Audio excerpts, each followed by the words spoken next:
Hey everyone, it's Ben Hardy here, and in today's video we're going to be going over the top 10 worst selling vehicles in the US market. There might be a few bonus vehicles in this as well. Now, before we get into this video, I just want to quickly set the stage.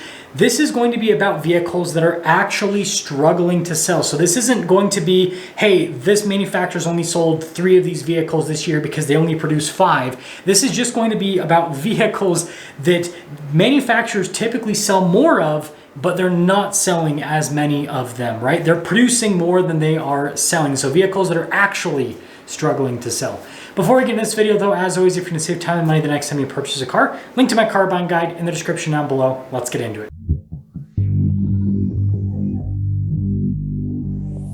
Well, let's start things off with everyone's favorite vehicles, and that is pickup trucks. So the first pickup truck is going to be the 2023 Ford F-150. Ford has a refreshed version of the F-150 coming for the 2024 model year. And so those that still have the means to afford a pickup truck in today's world are waiting for that 2024. And so you have a bunch of 2023s that Ford produced that they expected to sell at extremely high prices that people aren't willing to pay. And so, yeah, they're sitting on dealer lots, and I have seen some very big discounts on these 2023s. I've had people tell me discounts of $10,000 plus on certain trucks. So there are deals to be had because these are not selling all that well. And that leads into the next pickup truck, which is the Nissan Titan. So 2024 is the last year for the Nissan Titan. And the big reason why Nissan's getting rid of the Titan is because they don't sell all that many. They sell like 25,000 units per year. And so they have decided that they don't want to be in the US truck market anymore with a full-size pickup truck at least. And so, yeah, they're getting rid of the Titan, and even though this is the last year, Titans still aren't necessarily selling at a super quick pace.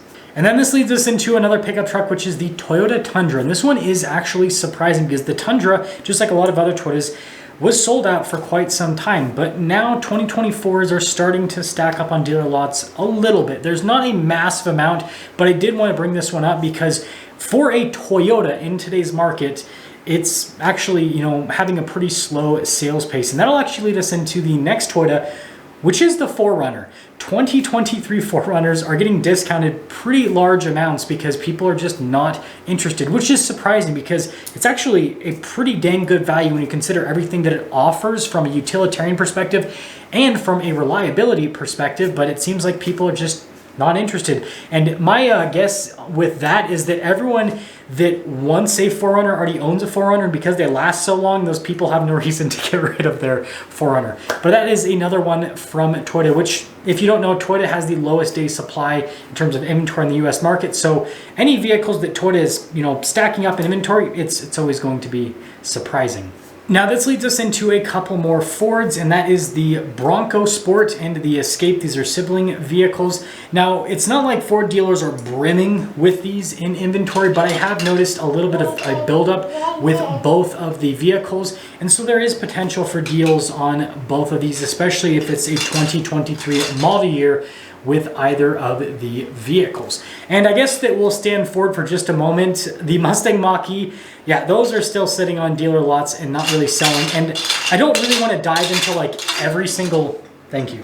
I don't really want to dive into like every single electric car, but electric cars from traditional automakers are still not selling all that well. And so just as a generalization, if you're looking at an electric car from a traditional automaker, chances are you're going to be able to get a pretty good deal on it. And this leads us back into pickup truck land, where we're going to talk about the Ram brand. So the Ram brand in general has had a really slow sales pace over the last 6 to 12 months, but there are some vehicles that are selling slower than others. Anything with the 2500 badge outside of the Power Wagon is selling really slow. There are huge discounts on these vehicles. 1500s, both 23 and 24 model year. It seems like there's pretty big discounts on both those because, again, the sales pace isn't all that quick.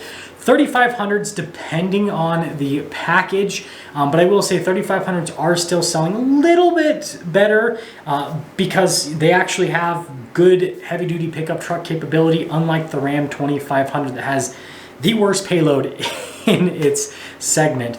And this is interesting to mention with this, because if you look at Ford and with Chevy and GMC, they do have a little bit of a buildup with their HG trucks, but nothing compared to what you see with Ram. And I guess we'll stick, within that Stellantis umbrella and talk about Jeep. Pretty much anything under the Jeep umbrella outside of specialized stuff like the Jeep Wrangler Rubicon 392 has just had massive inventory buildups. Grand Cherokees, most packages on the Wrangler. Gladiators, I feel like Jeep is purposefully holding back, delivering 2024 Gladiators because there's so many 2023s that still haven't sold. So yeah, you've got to build up with all of that. And then something that's actually might be surprising to some of you is the Dodge brand. There are a lot of Dodges available. 2023s, right? Durango, I've seen quite a few. I've seen, even Hellcat Durangos that still haven't sold. That's usually a rarer car. 392 Durangos as well. But, if you look at other vehicles that are a little bit more affordable, like all-wheel drive Chargers and Challengers, a lot of those are just sitting on dealer lots. 2023s, even, RTs, and even more special stuff like Hellcat Red Eyes and, 392s with manual transmissions. There's just a lot of them. It seems like they're trying to milk the fact that this is the last year of these Dodge muscle cars as much as they possibly can, because yeah, there are a lot of them in inventories. So this is going to be kind of our lightning round part of the video because I don't want this video to be terribly long. The next brand that I'll quickly talk about is Subaru. So I've noticed the Outback, the Ascent, and the Legacy, things have slowed down with those quite a bit, especially the Outback, which I find absolutely fascinating. And then the next one is going to be Honda. Now, Honda still doesn't have a lot of inventory. They're pretty limited, but I've noticed that availability with availability with some packages on the Civic, the Accord, those have become pretty readily available. But again, Honda overall, just like Toyota, doesn't have a lot of inventory in general. Wow, you were going crazy over there. The next one is going to be Kia. EV6, I kind of already talked about the EV thing, but yeah, EV6s, there's so many of them. But some of Kia's other models have started to somewhat build up, like the Niro. For example, there's a few of those that I've noticed in inventory, Sportages, but again, overall, the Kia brand still relatively constrained. Hyundai, they've got pretty good availability across the board at this point. There are some packages that are still somewhat hard to find with some of the cars, but for the most part, you can go to a Hyundai dealership and pretty much get almost anything same day delivery. So yeah, availability is a lot better at that. And then, speaking of Hyundai, we got Genesis as well. G90s, it seems like the sales have slowed down on those enough that Genesis is just really pulling back on production. But I've seen quite a bit of inventory with GV80s, GV70s, not as much, but still a decent amount. And then G80s, those also seem to have a little bit of a slower sales pace, but not terrible.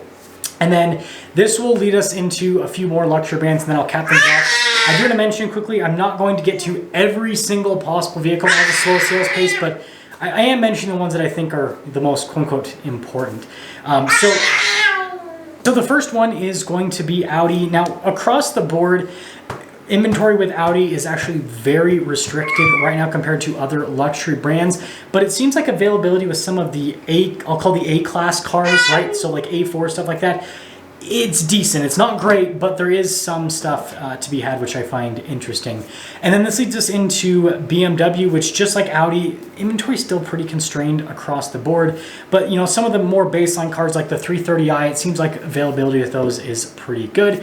And then Mercedes, this is one that is very interesting, and I wanted, cap things off with today's video on this subject. So Mercedes actually is selling quite well across the board, and I think a big part of that is because Mercedes dealers have pulled back massively on the market adjustments they've had on cars. There are still some cars like the G-Wagon that have market adjustment, but I think that's kind of helped out overall. But the non-AMG cars, it seems like they're relatively easy to get. So like a GLC 300, for example, it seems like those are pretty easy to get.